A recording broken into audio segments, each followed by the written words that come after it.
So there's good news and bad news. The good news is we've got a website up and running. It's accessible from the internet. You can type in an IP address into a browser and get there. The bad news is you have to type in an IP address to get there. Most people enjoy domain names provided to us by DNS, the domain name system. This is like an internet phone book. Although the internet and the web as well work on IP addresses, which are very easy for machines to understand, IP addresses don't work so well for humans. We like names, we like words, and that's why there are domain names. DNS is the system that's essentially the internet phone book. It maps domain names, easy for humans to understand, to IP addresses, which is what's actually being handled underneath the covers. You can really think of it as a phone book. There's a lookup that happens when you type in a domain name into your browser bar. Your browser asks your operating system to go fetch an IP address for that domain name.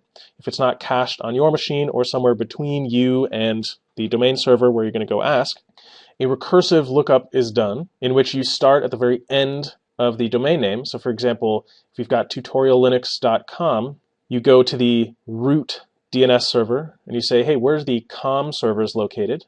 And it gives you an IP address, and you go over to the com servers and you say, hey, where's Tutorial Linux located? And it gives you the Tutorial Linux server. And then if you're looking for a host like mail.tutoriallinux.com or www.tutoriallinux.com, well, that Tutorial Linux name server, the authoritative name server for Tutorial Linux, will have an IP address for that host. I'll show you what that looks like in a second. It's much easier to understand that way. There are different types of DNS records for a domain. The most important one is the A record, or address record. It's an IPv4 address record. NS, the name server record, is also extremely important. And the third one you're going to want to know is MX, the mail exchange record, which points you to a mail server that can handle mail for that domain or that host. There are many, many other types of DNS records. Here's a list of DNS record types. Goes on and on and on. The ones you'll want to know are ANS, name server, MX, mail, TXT, or text records. They're used for all kinds of interesting stuff. And the others you can learn gradually. So our problem is we would like to type in test.tutoriallinux.com and go directly to our website. That is the WordPress site that we've set up so far. Our site is perfectly visible here. Oh wow, we've already gotten spam. Wow, our first spam comment. It's like amazing. So let's have a look at our little shop here. Here's our website. The problem is this is the only way to reach it.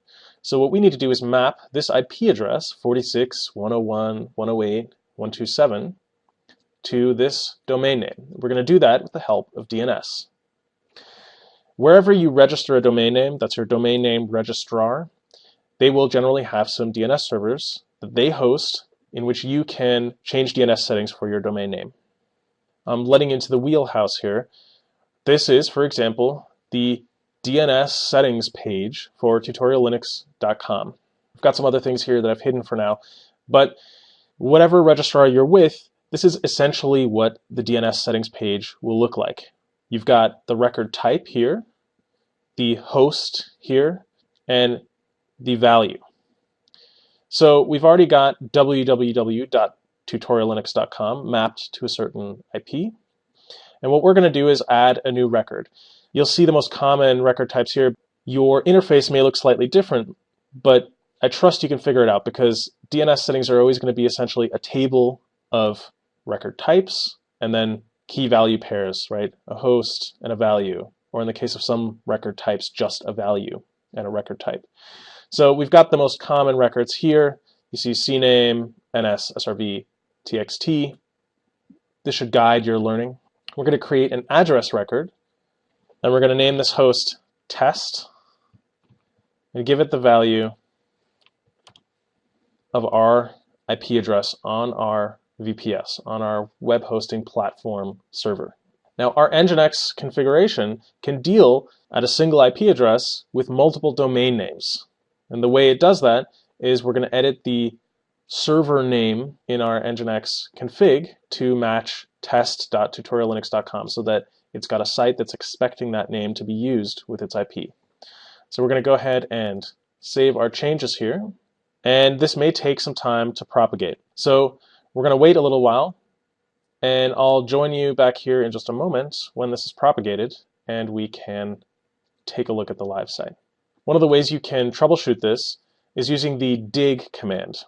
Now, this isn't officially part of the course, so I'm not going to explain it fully here, but basically dig allows you to query name servers for information. This is a DNS testing tool. So we're saying dig, we're passing it a record type. I'm looking for type A record for test.tutoriallinux.com. I want this thing to return the IP address of test.tutoriallinux.com. You can see, well, maybe you can see, it doesn't have the IP address. Nothing was returned.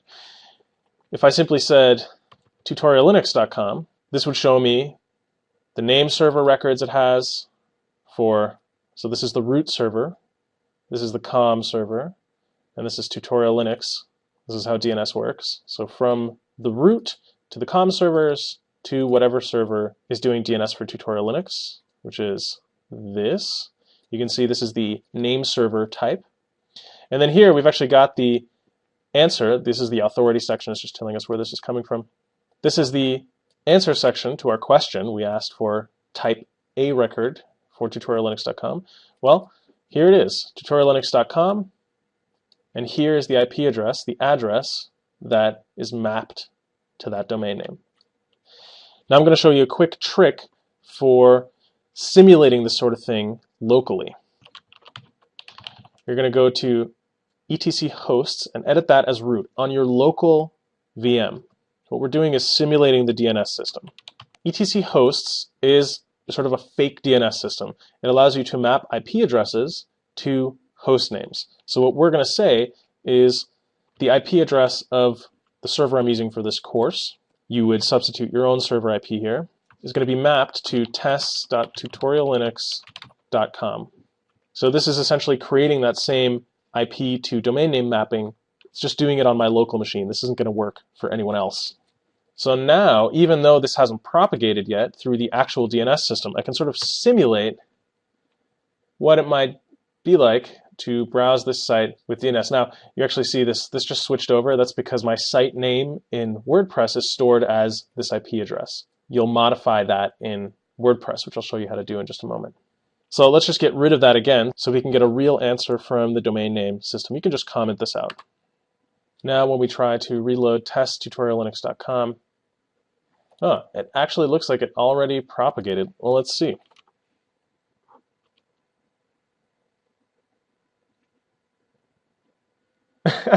Of course, my browser has now cached it, so no matter how many times I reload, it's not going to happen. The answer here is a new private window, which will remove that, and here we'll say test.tutoriallinux.com again, and then we'll have a problem loading that again. So in private browsing, you don't use cached DNS. You'll actually go and make that DNS request again. When I tried reloading it here, even though I've removed it in etc hosts, my browser has now actually cached it. This is always the problem with DNS. You never know where the thing is cached, and you can get all kinds of weird behavior when you're troubleshooting DNS.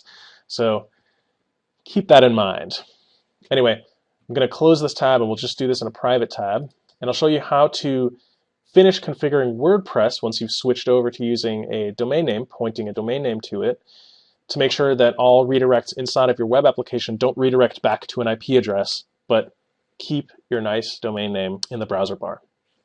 All right, so it looks like test.tutoriallinux.com is propagating now. DNS has it's the same dig command that I used before. Looking for the A record there. DNS is now returning the IP address, which I entered in the settings. So this is now internet accessible here. Let's try accessing this from our private tab again. Perfect. So we actually have DNS resolving to our site. Now there's a small problem. You can see in the lower left-hand corner, all of our internal site links are linking to the IP address. So what we're going to want to do is change all of those internal site links to point to our domain name, test.tutoriallinux.com, or whatever it is in your case. Thankfully, this is very simple. We're just going to go to the general settings and paste over both WordPress address and site address. So this is just going to be http://test.tutoriallinux.com. The URL scheme includes the protocol here because you could, for example, want everything to redirect to HTTPS if you're running a site that uses TLS. Let's go ahead and save this. You'll have to log in again because your password has been saved for a different site, that IP address. So now we're back in, and it looks like this is working. The redirects are working. Our users on the front end that aren't logged in will have to wait a tiny bit because they'll still have cached pages that correspond to the IP address. But after an hour, or after manual emptying of the cache, they'll have this too. So congratulations, we have quickly discussed DNS, created a mapping in DNS for your domain name, your chosen domain name, to point to the server where you're hosting. That server in the Nginx config for the site is picking up that host name. That's the server name directive. In your Nginx site configuration, that's this server name directive that you created earlier. And that's pretty much all you need to know. Congratulations, your site is live, and now normal humans, and not just people that can remember IP addresses, can find your site.